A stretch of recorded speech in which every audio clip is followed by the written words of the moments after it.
Hello les bichons, hello les bichettes, j'espère que vous allez bien. Comme convenu, l'heure du live a sonné pour discuter, échanger ensemble. Bon, je propose de parler de plusieurs choses qui sont en lien avec ce que nous avons vécu et ce que nous allons vivre maintenant.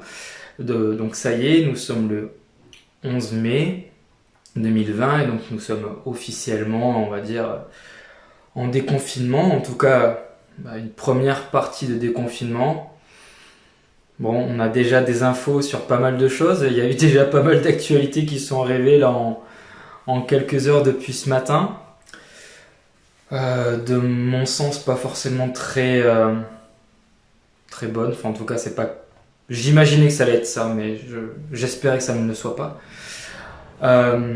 Mais je voulais parler avec vous déjà dans un premier temps, justement, on est le 11 mai, déconfinement, qu'est-ce qui se passe? Qu'est-ce qu'on va faire? Qu'est-ce qui va changer? Qu'est-ce qu'on va faire ou qu'est-ce qu'on ne va pas faire? Qu'est-ce qu'on ne va plus faire? Qu'est-ce qu'on faisait qu'on fera plus? Qu'est-ce qu'on faisait pas qu'on fera? C'est voilà, toutes ces questions qu'on peut se poser. Parce que je me dis, voilà, il y a eu 2 mois, on va dire, où il y a eu certaines pauses pour certaines choses. Pour pas mal de personnes, il y a eu des remises en question, en tout cas des questions, tout court. Pour ma part, il y en a eu énormément. Et donc l'idée de se dire, c'est ok. Il y a eu beaucoup d'idées aussi qui ont été mises sur le tapis. Il y a eu beaucoup de choses qui ont été effectuées dans le sens d'améliorer en fait, disons, les conditions du confinement telles qu'elles étaient. Donc j'ai essayé de contribuer à ma façon, on va dire. Il y a eu des propositions de choses à faire pour notamment l'écologie, pour la planète, pour l'éducation, pour l'économie, en tout cas plein d'idées, plein de choses pour aussi le monde de la politique. Mais la question aujourd'hui c'est ok, mais qu'est-ce qui va vraiment se passer en fait? Qu'est-ce qu'on fait vraiment? Parce que on parle beaucoup, moi le premier, mais après des fois on fait pas ce qu'on dit. Donc on dit souvent, voilà, fais ce que je dis, fais pas ce que je fais, mais bon, moi j'aime bien dire et faire, quoi. Bon. Mais là l'idée c'est de se dire, ok, mais qu'est-ce qu'on va faire? Qu'est-ce qu'on va réellement mettre en place? Qu'est-ce que pendant ces 2 mois tu n'as pas pu faire et que là tu dis, ok, maintenant tu as la possibilité de le faire, est-ce que tu vas le faire réellement? Ou est-ce que parce que tu avais la possibilité de le dire, tu dis, ok, bon, on verra bien. C'est là où justement il faut mettre les 2 pieds dans le plat. Il faut faire avancer les choses parce que maintenant on a la possibilité. Comme je dis, il y a eu beaucoup de prise de conscience. Donc est-ce qu'on fait, est-ce qu'on fait pas? Qu'est-ce que je voulais dire? On s'est aperçu évidemment que pendant 2 mois, on a perdu aussi énormément de droits, de devoirs et de libertés. Et maintenant que voilà, on va la récupérer, qu'est-ce qu'on va en faire? Toujours pareil. Ma question aussi, c'est on avait peut-être des mauvaises habitudes avant le confinement, peut-être que maintenant on les a plus. Faire attention à pas les reprendre, ça aussi c'est important. Il y a eu des grandes pauses, on va dire, au niveau financier sur pas mal de choses. Est-ce que ça va reprendre de plein fouet ou pas? Depuis ce que j'ai vu ce matin, le peu que j'ai vu ce matin, des informations, j'ai envie de dire, on va revenir très très rapidement à ce que c'était juste avant. Donc, je pense qu'il y a eu des leçons, mais une leçon pour qu'elle soit apprise, il faut qu'elle soit répétée, répétée, répétée, et je pense que là, ça n'a pas été assez répété. En tout cas, pas pour tout le monde, hein. Je pense que pour beaucoup de gens, effectivement, il y a beaucoup de choses qui vont changer. Mais je pense aussi que pour beaucoup, beaucoup de gens, et peut-être une majorité, je dirais, allez, je veux pas être médisant, mais je dirais au moins 80% des personnes, on va dire des Français, ça va rien changer. Malheureusement. Mais je pense que il y en a plus quand même. Enfin, il y a moins de personnes, on va dire, qui vont être dans ce cas-là qu'avant. Je pense qu'il y a eu quand même un éveil de conscience, on va dire, sur, allez, peut-être 10% de la population française, et c'est toujours 10% de plus en fait qu'il y a 2 mois. Donc c'est une évolution. Enfin, ces chiffres, je les sors du chapeau. C'est pas, je me dis, c'est plausible, j'en sais rien. Mais si ce n'est que ça, c'est déjà génial. Mais je pense quand même qu'il y a une grosse majorité qui changeront pas. Parce que tout ce confinement, ça a été très bien monté, si je puis dire. Ça a été très bien monté et pour beaucoup, voilà, ils se sont fait prendre dedans, dans le tourbillon et n'ont pas eu la possibilité ou n'ont pas pris la possibilité de prendre du recul sur la situation. Et donc du coup, ça changera pas grand-chose pour beaucoup de gens.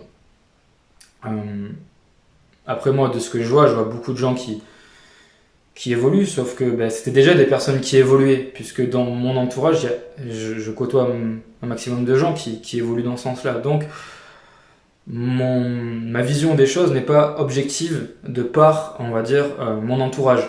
Mais si je m'ouvre un petit peu plus à l'entourage que j'ai pu avoir avant ou de la population en général, j'ai envie de dire, je pense que là on a mis 2 gouttes de citron dans la purée, ça va pas trop changer le goût quoi. Mais sincèrement j'espère me tromper.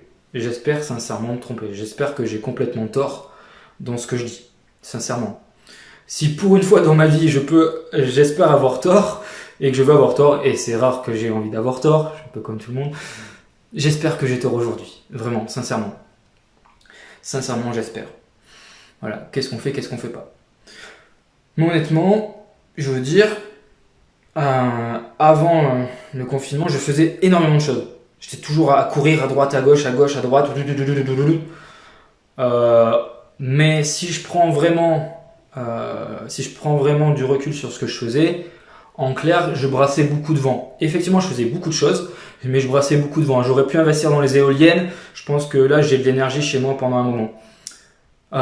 Mais déjà, il faut en prendre conscience. Donc, je faisais beaucoup de choses, mais pour quel est le résultat derrière? Je pense que ce qui m'apportait du résultat, c'était peut-être 10 à 20% de ce que je faisais. Donc, je me fatiguais énormément. Donc, j'ai pris conscience de ça. Donc, au début du confinement, j'ai posé les choses, je me suis reposé parce que je pense que j'en avais besoin. Et je me suis dit, ok, ça me permet de faire du coup le bilan sur qu'est-ce que j'ai réellement besoin dans ma vie. Donc du coup, le fait d'avoir, entre guillemets, moins là, d'être obligé d'être chez moi et d'être restreint, si je puis dire, du coup, ça m'a permis de me poser des questions sur, ok, est-ce que de tout ce que je faisais avant, qu'est-ce qui vraiment me plaisait, qu'est-ce qui vraiment avait de l'intérêt pour moi, pour le monde, pour les autres, pas grand-chose en fin de compte. Et là, je me rends compte que je sais pas si la majorité des choses que je faisais, j'ai vraiment envie de reprendre, quoi, sincèrement. Donc ça va vraiment poser. Donc franchement, pour ça, je me dis, c'est plutôt cool. C'est dommage d'en arriver à de telles extrémités, je veux dire qu'il se soit passé tout ça pour que personnellement j'ai cette réaction-là. Mais après, je ne suis pas responsable de tout ce qui s'est passé. Donc effectivement, à titre personnel, on va dire, je prends ça un peu comme un cadeau qu'on m'a fait. Mais comme je dis, à quel prix? Le prix est cher, ça c'est sûr.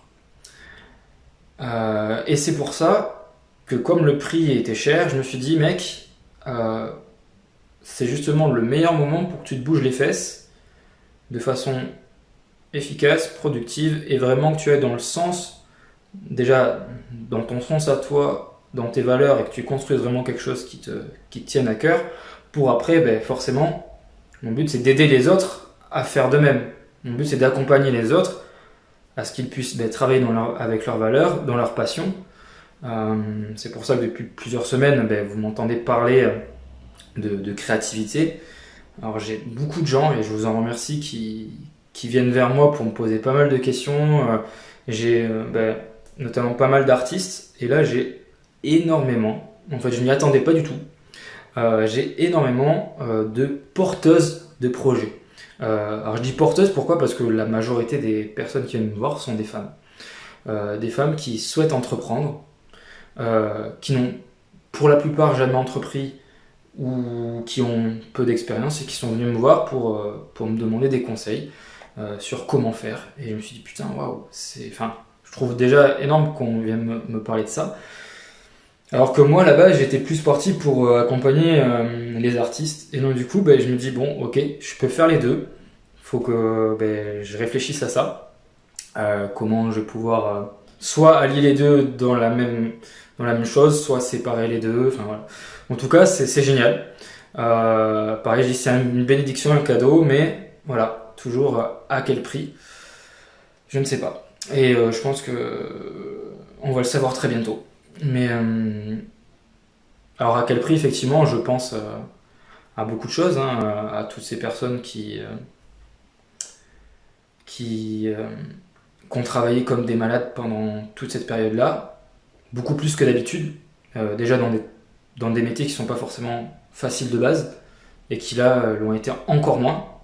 Donc je pense évidemment aux soignants, aux personnels médicaux, paramédicaux, le social, médico-social, voilà, qui sont déjà des métiers pas forcément évidents, et là qui l'ont été encore moins. Je pense évidemment à la grande distribution. Et toutes ces personnes-là ont travaillé beaucoup plus que d'habitude, dans des conditions, franchement, que je ne souhaite à personne. Et en plus, derrière, t'as aucune distraction. C'est-à-dire que tu bosses pour bosser. Donc, t'as fini de bosser, tu rentres chez toi, tu peux voir personne, tu peux rien faire de tes passions, de tes passe-temps habituels. Donc en clair, t'as tous les inconvénients sans les bénéfices. Voilà ce qui s'est passé. Autre prix à payer, c'est toutes les entreprises évidemment qui ont perdu énormément de trésorerie, qui peut-être ne la récupéreront jamais, et peut-être même que ces entreprises-là ne rouvriront jamais leurs portes. Je pense évidemment à des restaurants, à des bars, à des commerçants, à plein de métiers d'indépendants qui demandent d'être sur le terrain, des métiers qui sont dans le travaux publics. Et je pense évidemment à mes amis artistes et tous ceux qui sont dans l'événementiel, qui n'ont pas pu travailler depuis presque 3 mois et qui ne vont pas encore reprendre le travail, à mon avis, en septembre ou octobre. On verra. Je pense évidemment à tous ceux qui sont aussi dans le domaine du voyage, du tourisme, enfin voilà. Je pourrais faire une grande liste, je pense, de personnes dans ce cas-là, mais voilà, c'est comme ça, malheureusement. Voilà. Après, je n'irai pas donner mon avis plus sur ce point-là, mais en tout cas, j'ai une grande pensée pour ces personnes qui vont en chier. Mais voilà,